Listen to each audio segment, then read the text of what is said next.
Assalamualaikum warahmatullahi wabarakatuh. Halo, selamat siang rekan-rekan insan BPK. Salam sejahtera, Om Swastiastu, Namo Buddhaya, salam sejahtera. Kami dari kelompok 2B, Angkatan 8 di Klatsar CPNS BPK tahun 2022 akan mempresentasikan rangkaian video reaction kami terkait berita-berita yang pernah terjadi di Indonesia. Berita yang akan kami sajikan ini merupakan bentuk-bentuk berita yang mengandung pelanggaran nilai-nilai dasar ASN berakhlak. Berikut tayangan. Sidang kasus suap korupsi dana bansos COVID-19 yang melibatkan mantan Menteri Sosial Juliari Batubara menghadirkan dua terdakwa yakni Haris Sidabuke dan Ardian Iskandar. Dalam dakwaan, jaksa penuntut umum menyebut adanya pembicaraan terkait kuota bansos COVID-19 yang berujung pada permintaan fee. Dalam sejumlah pertemuan yang melibatkan dua pejabat komitmen Kemensos, Juliari Batubara meminta jatah fee sebesar Rp10.000 dari setiap paket bansos. Khusus tahap 2, yaitu sekitar pertengahan bulan Mei 2020, pekerjaan bantuan sosial sembako untuk Jabodetabek dilaksanakan oleh perusahaan umum Perum Bulog dengan masing-masing paket sebanyak 25 kg beras. Pada tahap 3, PT Pertani kembali mendapatkan kuota paket bantuan sosial sembako penanganan COVID-19 sebanyak 80.177 paket, serta paket komunitas sebanyak 50.000 paket. Pada akhir bulan Mei 2020, Juliari Batubara kembali meminta Adi Wayono agar memungut uang fee sebesar Rp10.000 per paket. Selain permintaan setoran fee sebesar Rp10.000, jaksa menyebut Juliari Batubara menerima uang suap sebesar Rp1,2 miliar.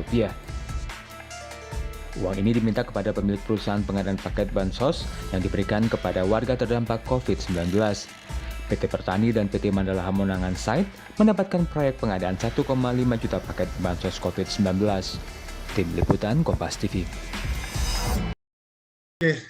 Jadi dari video tadi saya mau menilai soal ini dari nilai berakhlak masalah berorientasi pelayanan. Nah ini kan korupsi ya, tergolong korupsi di masa pandemi yang harusnya pemerintah di sini bisa melayani masyarakat, membantu masyarakat dengan menstabilkan melalui dana bansos, malah disalahgunakan oleh Menteri Sosial. Ini sangat jelek sih orientasi pelayanannya. Gimana Kak Putri mau nambahkan? Kalau dari aku sih Bang, lebih ke nilai akuntabel ya, karena aku lihat sih dari beliau itu udah menyalahgunakan wewenang yang sudah diberikan kepada beliau, jadi tidak bertanggung jawab lah istilahnya atas kepercayaan yang sudah diberikan, seperti itu. Kalau dari Kak Fazrina, ada tambahan nggak Kak? Jadi kalau aku lihat video tadi tuh harusnya menteri itu mencari solusi ya terkait permasalahan COVID, tapi malah dia mencari solusi buat finansialnya sendiri gitu ya. Jadi kurang kompeten sih menurut saya kayak gitu.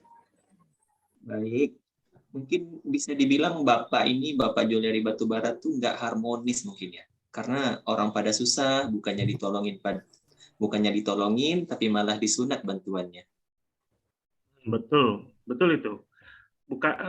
Seharusnya kan selaku seorang menteri ya, dia juga harusnya berpikir gitu. Masa di tengah masa pandemi begini dia nggak berdedikasi mengutamakan kepentingan bangsa. Masa dana bansos yang harusnya itu diberikan untuk rakyat, malah disunat untuk kepentingan dia sendiri. Lumayan lah itu nilainya 10.000 per orang, kaliin berapa dana bansosnya. Ya nggak Kak Fazrina?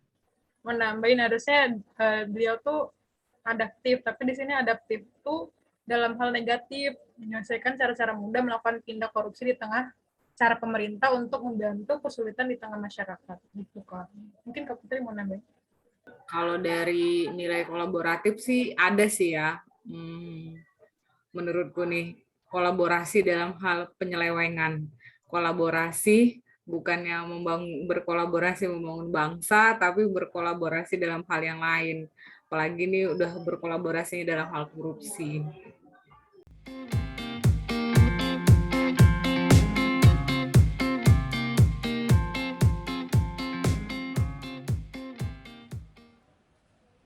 Pengadilan Tipikor Bandung Rabu siang menggelar sidang tindak pidana korupsi proyek pengembangan Rumah Sakit Umum Kasih Bunda Cimahi dengan terdakwa Wali Kota Cimahi nonaktif Ajay M. Priyatna. Sidang yang diketuai oleh Majelis Hakim Sulistiono menjatuhkan pidana penjara selama 2 tahun, denda sebesar 100 juta dengan subsidiar 3 bulan kurungan penjara. Selain itu, terdakwa pun diminta membayar uang pengganti sebesar 1,5 miliar rupiah. Atas vonis yang dijatuhkan Majelis Hakim, terdakwa Ajay menyatakan pikir-pikir meski hasil putusan yang diberikan lebih ringan dari tuntutan. Saya terima uang dari dokter itu adalah sisa tagihan, dan itu saya akui ketidaktahuan saya karena sebagai pejabat negara tadi menurut Pak Majelis Hakim yang mulia itu tetap dipersalahkan. Tapi intinya bahwa mensreah atau maksudnya saya nggak ada sama sekali. Karena ini memang tidak ada hubungan sama apa-apa yang namanya kewenangan saya sebagai wali kota. Itu benar betul-betul ada murni B2B lah, bisnis to bisnis. Tapi apapun bahwa akibat ketidaktahuan saya ini, ya saya tadi dijatuhi hukuman 2 tahun. Tapi suapnya tidak terbukti.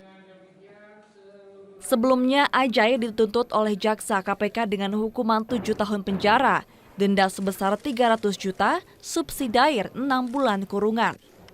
Abdul Rohim, Kompas TV, Bandung, Jawa Barat.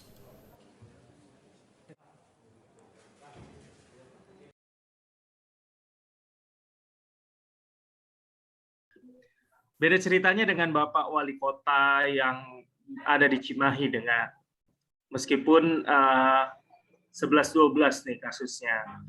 Kalau yang tadi dana bansos, di sini Wali Kota Cimahi selaku Wali Kota dia tidak memiliki nilai akuntabel. Karena di tengah pandemi ini harusnya dengan dia mempermudah untuk memberikan izin pembuatan pendirian rumah sakit. Tapi malah si bapaknya malah minta sejumlah uang nih dengan memanfaatkan wewenangnya sebagai wali kota. Bang Arif, tidak hanya percepatan izin mungkin Bang ya. Tuntutan pun dipangkas jadi 2 tahun dari awalnya 7 tahun. Dengan dalih bisnis to bisnis dan ketidaktahuannya mengenai wewenang dan tanggung jawab wali kota, Bang. Ini aku mau nambahin dari 2 sisi sekaligus nih, harmonis dan loyal. Kalau dari sisi harmonisnya kan seharusnya dia membantu ya membangun kerjasama dengan pihak luar untuk kepentingan masyarakat. Nah, dari sisi loyal, ternyata pembangunan rumah sakit itu tidak dipercepat dan dipermudah. Jadi sangat-sangat tidak loyal karena tidak mementingkan kepentingan bangsa dan negara. Gitu kira-kira. Kalau tadi Bang Riki ngomongin harmonis, harusnya berharmonis sama yang punya rumah sakit gitu kan. Itu masuk juga tuh ke kolaborasi. Harusnya sih menurutku beliau punya nilai kolaboratif ya di tengah pandemi ini, berkolaborasi dengan pihak rumah sakit untuk pembangunan rumah sakit. Apalagi kan pandemi, orang pada susah cari kamar gitu ya. Tapi di satu sisi beliau malah mempersulit perizinan tersebut. Ya jadinya kenanya ke kasus gratifikasi kayak gitu.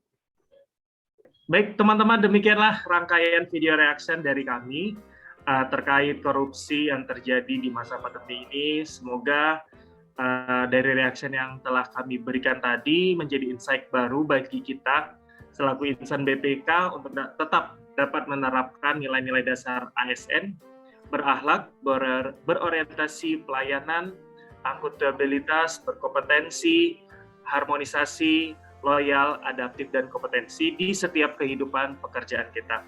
Baik, salam dari kami. Assalamualaikum warahmatullahi wabarakatuh. Salam sejahtera, Om Sati Santi Om, Namo Buddhaya, salam kebajikan.